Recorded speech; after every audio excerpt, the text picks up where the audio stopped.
বিদ্যা পারিবারিক বস্ত্র প্রতিষ্ঠান, খাগড়া, বহরমপুর এবং লালবাগ, মুর্শিদাবাদ।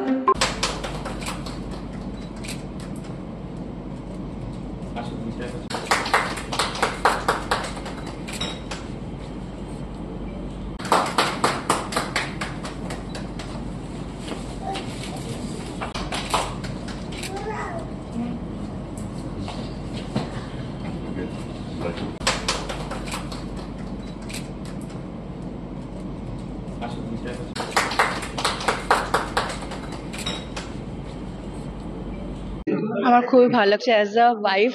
আমার প্রচন্ড প্রাউড ফিল হচ্ছে। সেদিন প্রচন্ড ভয়ও পেয়ে গেছিলাম, কেন লাইফের ব্যাপার ছিল, কিন্তু ও প্রচন্ড শক্ত ছিল, বলছে ভয়ের কিছু নেই, যা হবে হবে।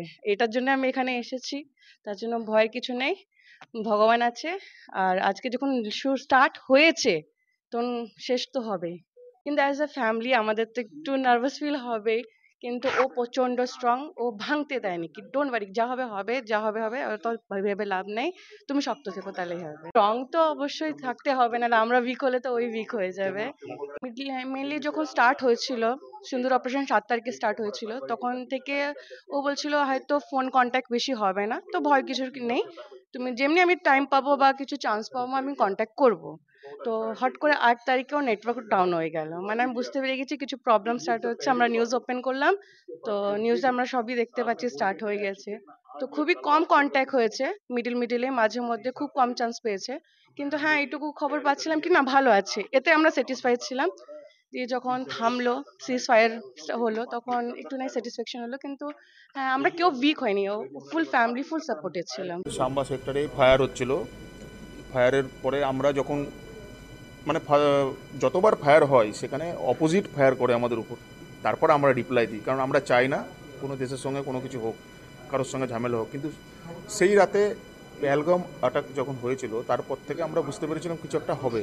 আমাদের অফিসার বাগেরা যারা ছিল তারা বলেছিল যে তোমরা রেডি থাকো, তোমরা সেই হিসাবে থাকো। তো সেই হিসাবে আমরা রেডি ছিলাম, আমাদের যত হাতিয়ার আছে, অ্যামুনেশন আছে নিয়ে গাড়িতে লোড করে একদম ওকে। তো আমরা টোটাল 8 থেকে 10 জন ছিলাম। 8 থেকে 10 জন ছিলাম, তো আমরা ডেলি প্র্যাকটিস করতাম। করতে করতে সেদিনকার রাতের বেলায়, যেই রাতে ঘটনাটা হয়েছিল 8 তারিখ আর 9 তারিখ, 8 তারিখ আর 9 তারিখ, সেই রাতের মধ্যে আমাদেরকে ফোন করে অফিসার, আমাদের যে ছিল কমান্ডেন্ট অফিসার, তিনি বলেন যে এই জায়গায় পাকিস্তান এই পোস্টে ফায়ার করতে হবে। তো আমরা সেই হিসাবে রেডি ছিলাম, বলো 5 মিনিটের মধ্যে করতে হবে। তো আমরা 5 মিনিটের মধ্যে যে যেমন অবস্থায় ছিলাম সেই অবস্থায়, মোটর আমাদের ছিল অলরেডি, সব কিছু ওকে ছিল। আমরা গিয়ে ফায়ার করি ওখান থেকে, সেই জায়গার আমরা ছাড়ি। সেই জায়গা ছাড়ার পর অন্য জায়গায় যাই, সেখান থেকেও আমরা ফায়ার করি, মিনিমাম 12 বোম ফায়ার করি। সেখান থেকে ছাড়ি জায়গা, অন্য জায়গায় গেলাম। সেইখানে গিয়ে যখন ফায়ার করি তখন মাথার উপর দিয়ে আমাদের পুরো কন্টিনিউ ডাইরেক্ট ফায়ার চলছিল। ছোটো হাতিয়ারগুলোর যেগুলো বড় আছে, ডাইরেক্ট ফায়ার চলছিল আমাদের। হ্যাঁ, ও প্রান্ত থেকে চলছিল, আমাদের থেকেও চলছিল, ওদের কাছ থেকেও চলছিল, আমরা দেখতে পাচ্ছি। কারণ ট্রেসার বগেরা ছিল, রেড কালারের মানে হয়, তো এগুলো চলছিল। তো সেই জায়গা থেকে আমরা আধা ঘন্টা ওয়েট করলাম, যখন ফায়ারটা থামলো না, কিন্তু তখন আমাদেরকে সাহেব বললো জায়গাটা ছেড়ে আর একটা লাস্ট লোকেশন যেটা আছে সেখানে যাও। সেখান থেকেও যেখান থেকে ফায়ার আসছে সেই আমরা দিয়ে দিচ্ছি, ডাটা ডিগ্রি দিয়ে দিচ্ছি, সেখানে ফায়ার করো। সে ডাটা ডিগ্রি আমাদেরকে দেওয়ার পর আমরা ফায়ার করি। তো সেখানে পরে সকালে জানতে পারা যায় সেখানে 7-8 জন মিলিটিয়ান্স বগেরা ছিল, তাদেরকে যারা সাপোর্ট করছিল মারা যায়। তারপরে সেখানকার যত পাকিস্তান রেঞ্জার বগেরা ছিল তারাও সেখান থেকে চলে যায়, দৌড়িয়ে ঘাঁটি ছেড়ে চলে যায়, পুরো একদম পোস্ট ছেড়ে চলে যায়। তা আমি এসছি 20 ডেজ হলো ছুটিতে, তো ছুটির আগে পর্যন্ত তারা এখন মধ্যে রিটার্ন আসেনি এখনও। হ্যাঁ, পাকিস্তান পোস্টে ইয়া সেখানকার যারা আছে তারা আর আসেনি। তো আমি ছিলাম হচ্ছে সাম্বাতে ছিলাম, জম্মুর আন্ডারে পড়ে, আইনগর সেক্টর, সেখানে ছিল। ক্ষয়ক্ষতি ওদেরই হয়েছে, আমাদের তো কিছুই হয়নি, কারণ আমাদের তো ওরা যেগুলো ফায়ার করেছে সেগুলো সব গাছে লাগছে না হলে, কারণ আমাদের ডিফেন্স বানানো আছে সামনে, ডবল ডিফেন্স বানানো আছে, টোটাল 3টে লাইন বানানো আছে। মানে আমাদের কমান্ডেন্ট স্যার এত সুন্দর করে সেই জিনিসটা জায়গাটাকে করেছে, মানে এত সাফ সাফাই সব কিছু করে আমাদের সেফটির জন্য খুব ভালো করে রেখেছে, ডিফেন্স বানানো আছে। ডিএম সাহেব ডেকেছিল এই কারণে যে ডিএম সাহেবকে আমাদের কমান্ডিং অফিসার তরফ থেকে লেটার পাঠানো হয়েছিল যে আমি সেই রাতের বেলায় আমরা ফায়ার করেছিলাম, তাতে আমাদের জখমি হয়েছে, মারা গেছে অনেকজন। সেই অনুযায়ী ডিএম স্যারকে সম্বর্ধনা দেওয়ার জন্য আমাকে আজ ডাকা হয়েছে।